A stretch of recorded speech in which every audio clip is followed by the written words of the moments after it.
Hello adventurers, and welcome back to my channel. Today I'm super excited because we're going to go on a different kind of adventure, and this one's going to take us several days to complete. But don't worry guys, you'll see all of this on one video. Today we're going to take on something that I found when I was at the Oregon Travel Center. I found this really wonderful piece of paper that was kind of intriguing to me, and I think you'll see why. When stopping at the Oregon travel stop, I found this, the Oregon Coast Lighthouses pamphlet, and this tells about all of the different coastal lighthouses that you can visit along the way. Now, as you can see here, there's a map of all of the different coastal lighthouses, but also a small blurb about each one of them, so we can learn a little bit more about their history. Today we are visiting the Yakina Bay Lighthouse. This is located in Newport, and it's the second oldest standing lighthouse on the Oregon coast.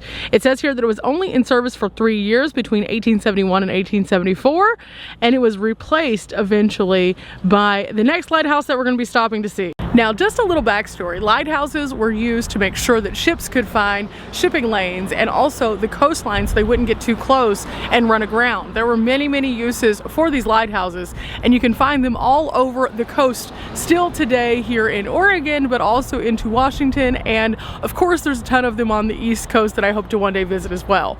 But I thought it was super neat that Oregon promotes a lighthouse tour where you can actually know the history of each one of them and pick your own adventure as you're traveling along the 101. Now, we're going to be, again, going to several of these different places, and I think you'll see why. There are some coastal views behind me that are amazing, and we're just going to enjoy ourselves and take a nice leisurely stroll through the 101 coastal cities and see what else we can find along the way on some of our other uploads. But for now, let's go up to the lighthouse and I'll show you what we're kind of working with. This is a really cool one, guys. It's a beautiful place. This is located within a state park that you just turn off the highway and boom, here we are. Now, this is the Yakina Bay State Park, and you can see here that the overall layout with tons of parking in this area. Then also Highway 101 goes right here, and that's that bridge that you saw earlier on the video. Now, there are a few trails that actually go down to the beach, and you can take those as well. There's restrooms, picnic shelters, and of course the lighthouse, which we're going to go check out in just a minute. But I thought before we go up to the lighthouse, we'd kind of get the lay of the land and also see some of these interpretive posts here that tell us a little bit more about the history of this area. Like this sign, it actually mirrors what we saw on that map that we found at the visitor center. So you could go to all of these different lighthouses, and these of course are drawings that are courtesy of Sunflower Creations in Eugene, Oregon.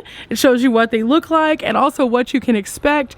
In addition, it tells you the dates that they were actually in service, like this one right here that we're at today. Now, I love that they include some of the historic photos of the building, and you can see what it looked like in its prime, and then also what it looked like when it was in slight disrepair. Now, fun fact about this one is it was actually situated on 32 acres, and it was bought for only $500 in gold, and then they created this particular setup right here.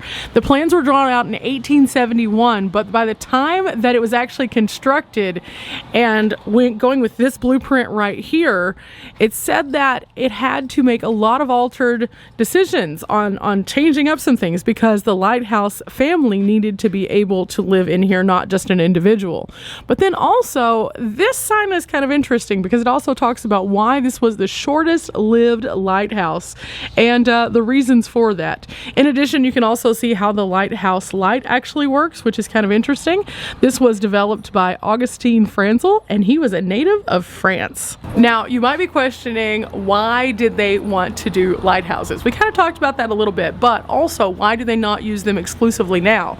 We have the Coast Guard now. The Coast Guard is someone who can go out and do rescues and make sure people are okay. And with the lighthouse, they can only do so much of alerting you to the coastline, but the Coast Guard now is implemented to go out into the waters and do the hands-on kind of jobs. And so these two signs right here talk a little bit about how history over time has changed and how the Coast Guard became more and more of a necessity in conjunction with the lighthouses. So I think this is great because it not only tells you about the functions, but also the cool history, and now we get to go and see it. This is going to be a fun one, guys. I have been looking forward to lighthouses for a while, and now there's one right up these steps.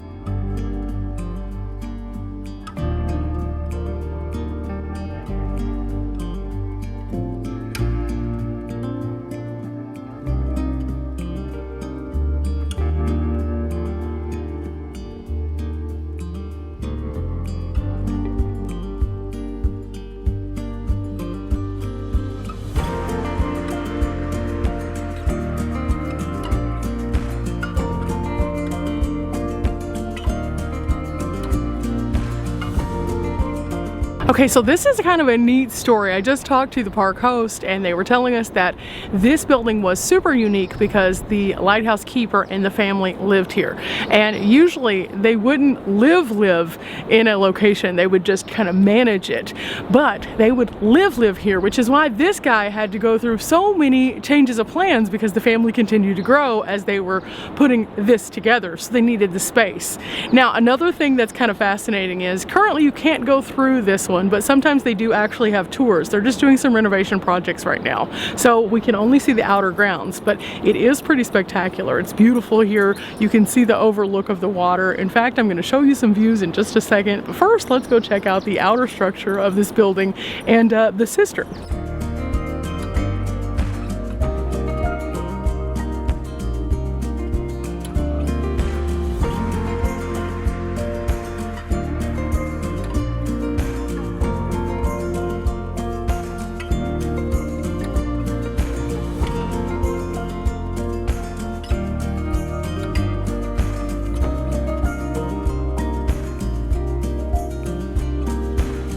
On the property, you'll notice that they do have some restrooms that are currently closed, but at the same time they do have some downstairs also.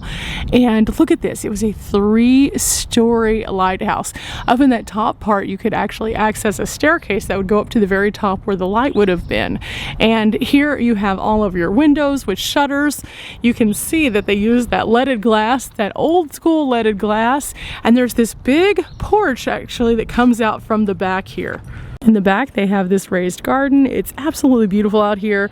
Even though everything isn't completely labeled, you see that they do have areas that sometimes they do label the items that are inside so that we could see what's growing. But you can see a variety of different kinds of plants kind of in here, and it's pretty fascinating. Not to mention there are some beautiful flowers back here. Now, one thing that is kind of interesting here is there is this locking area that goes up to what I would call a fire tower. However, because it is on the coast, I don't know that they would call it a fire tower. It is a watchtower of some kind though, but this area is the only area in the park that is restricted for access. So that's kind of interesting, and it's right literally next to the lighthouse itself. So you can't miss it, and it's visually very interesting.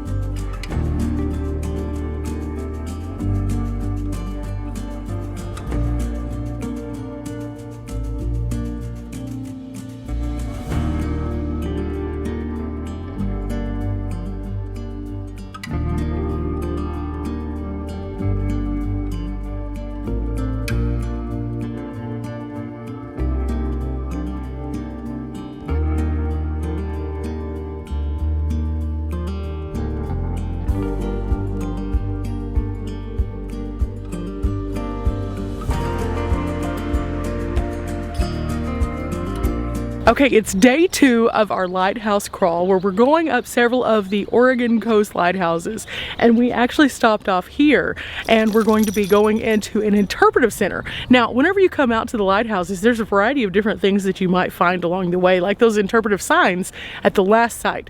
But here we have an entire center to explain some of the really cool things. Now, also, a couple things that I wanted to note before we go inside. Whenever we came through this particular point, there is actually an entrance fee booth, and so you stop there to pay your fee. It's like $7 for day use, but if you do have your America the Beautiful pass, it is covered. So while you're along the Oregon coastline, if you're seeing these places that continue to say day use, look to see if the America the Beautiful pass does in fact qualify as your entry fee. You might be surprised. A lot of them have definitely been saying that. And then all you have to do is display it on your dash while you're out and about exploring, and you're good to go. But it's time for us to go inside now. As we're getting ready to go inside, you can see a map of the lay of the land and where we are. So currently we are right here in the middle, and up here is where we paid our fee. We come down and it's just a short walk or drive up to the lighthouse area.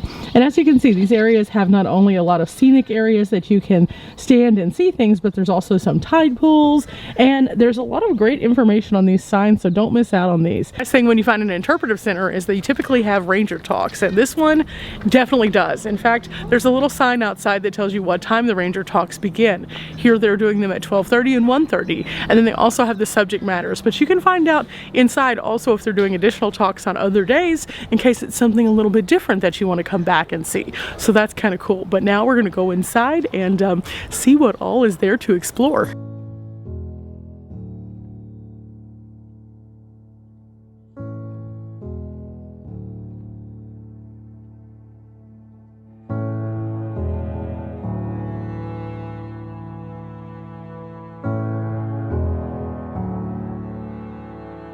Now, if you are traveling with your kiddos, they have a great junior ranger program here I encourage you to check out. Otherwise, the Interpretive Center has some awesome stuff here. And I'm just kind of going to give you a little bit of an overview so we can focus on the lighthouses. But I want to show you some of the little bits of history that you can find while here at the Interpretive Center. Not to mention, they have postcards, patches, and all sorts of other cool stuff here. So this is a must. I love that they document history and also some of the things that they found in here through these, and you can see some of the historic photos along with that. But in addition, they have these wonderful setups.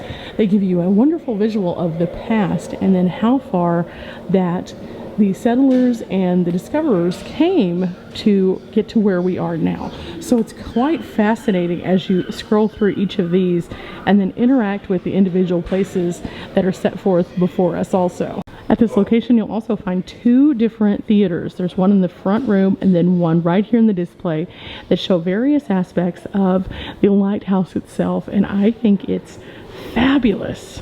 The more brain wrinkles we can get, the better. And this place is chock full of them, including this massive lighthouse light.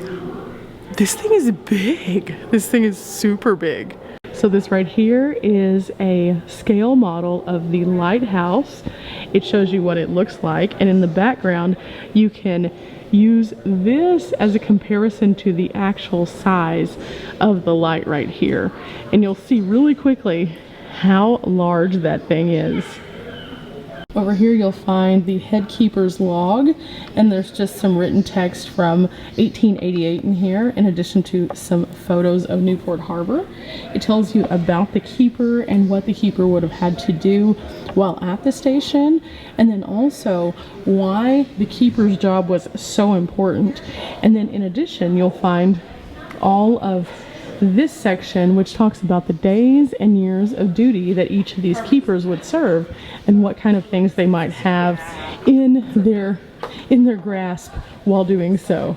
Some of the tools that they would have used in the lighthouse are on display right here, in addition to this small stove, which would have been used to keep the keeper warm. If you've ever wondered what a lighthouse keeper actually did, they have a description in full of the job duty and title, and then also this very interesting patch that the keeper would have actually worn on his uniform. Now this display is the back of the light, and you can see here that these little filaments look like they're filling in with light as they're pushing buttons, and that's actually how the light would work and signal to people out on the sea different things. Beyond the job of the keeper, however, though, we also get to learn a little bit more about some of the things in the sea here. And they have a variety of different bones, they have some birds, and some really unique things. So this is definitely a place you're going to want to check out to get some context behind the very waters that we're looking out into in awe. It's pretty fascinating. Let me show you a few of the things that caught my eye when I walked in. This little guy is a puffin, and it shows here that puffins make their nests and they burrow 3 to 6 feet deep into the soil on the cliff sides. This huge piece right here is actually a gray whale lower jaw. And then just beside that is a gray whale skull. Now, not often are we going to see these, so whenever we get to come into a place like this and get the context of the size of a gray whale, it's pretty fabulous. And I really like that they have a display that you can actually touch and then hear the seabirds also. This has been how I've been waking up every day. Common myrrh.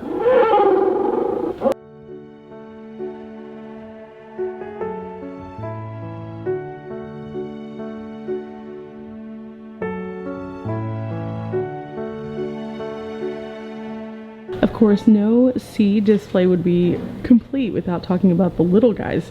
So right here we have some of the crabs, and then over here the different kinds of barnacles, and also the starfish. Now these are all things that we can find while tide pooling a lot of times, including these California mussels. So as you can see, this place is pretty great, and I've only shown you a few little tiny pieces because otherwise this could be a video all by itself that would last quite some time, because there's a lot of cool stuff in this stop. So you guys are going to have to come here and kind of fill in some of the blanks. Wow, postcards.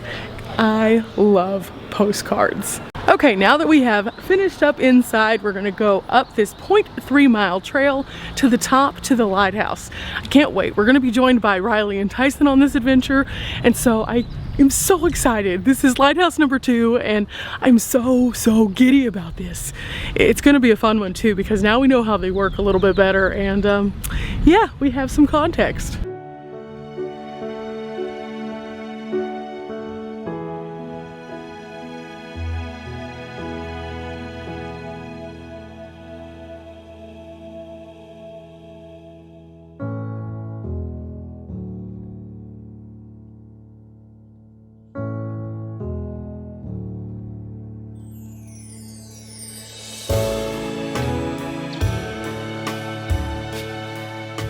The signs are always super important, because this one tells us that Thomas Jefferson actually had a vision of expanding the country, and that became what we now know as Washington and Oregon around 1848. Now, in order to do this, they offered free land in the new territories of Oregon and Washington to farmers and ranchers.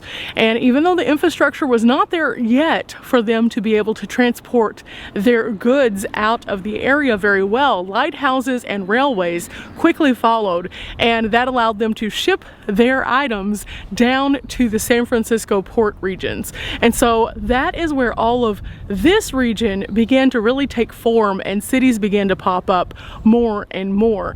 And now we see the results of that here today with the villages and cities that kind of coexist in this region. Now again, we've talked about this before. There were people here before the pioneers came. It definitely was inhabited before that. However, this was a time where the native people or the indigenous people would then somehow magically work together with some of the new settlers on some of these projects. And a lot of times there were conflicts, but also there were a lot of times of peace. So we learn a lot from coming out to a beautiful viewpoint with a cool sign. We definitely do. Now, if you're interested in finding out a little bit more of the story, you can actually come and check out all of these signs. This one's talking about the dream of gateways to the world, and it challenges us to look down the very coast in front of us.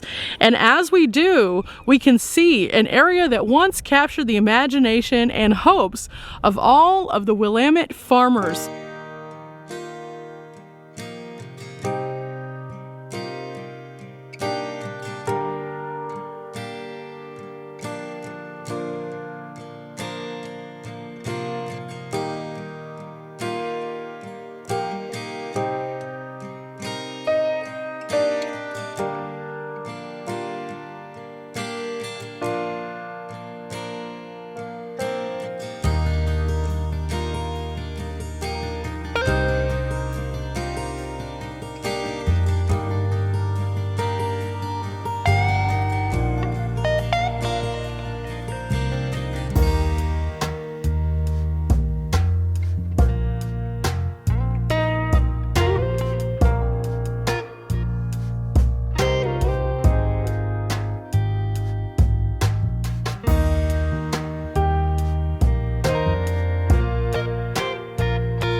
Now, after leaving the lighthouse, there's actually a tide pool area that you can come down to through a series of steps, and it's really beautiful here. And along the way, they have these interpretive signs where you can learn a little bit more about what you might see along the way. So we're about to go down here and see if we can't find anything clinging to some rocks. Now, this is fascinating and something I've always wanted to do, so this is another check on the bucket list.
Sea lions out on this rock. There's some massive birds and then some sea lions.